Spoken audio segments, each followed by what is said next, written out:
Empty wallets, shuttered factories, rising despair. Nobel laureate Muhammad Yunus came to power on a wave of hope.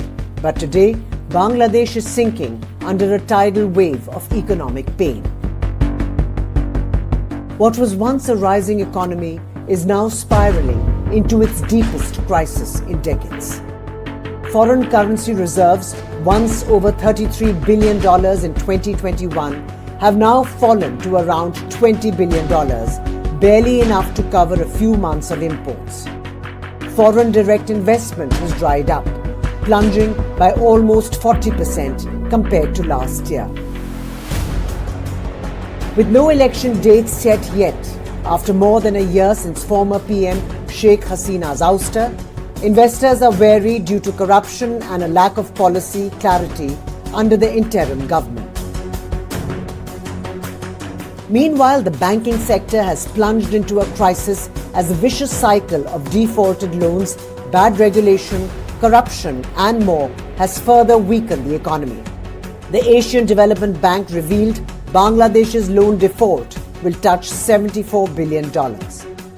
The garment industry, the country's lifeline, is shrinking. Exports down, factories closing, throwing thousands out of jobs every month. Yunus, once celebrated as a savior, now faces the wrath of a nation betrayed as parties from all sides push for polls. Bangladesh stands at a dangerous crossroad as the country is on the brink of sliding into its gravest financial meltdown in a generation. Under Yunus, the clock is ticking. Viewers, Bangladesh is likely to hold its election on the 12th of February. And the government is likely to be formed by the 17th of February next year. But till then, there are three key hurdles that the Yunus government will have to overcome and focus on.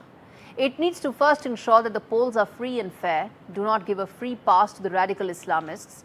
It needs to ensure that the aspiration to become the hub of regional connectivity needs to be aligned to practical realities.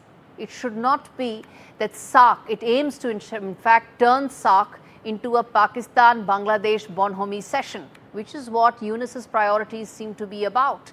And thirdly, focus on the biggest priority that lies in front of you, which is to build bridges, and that includes with New Delhi as well.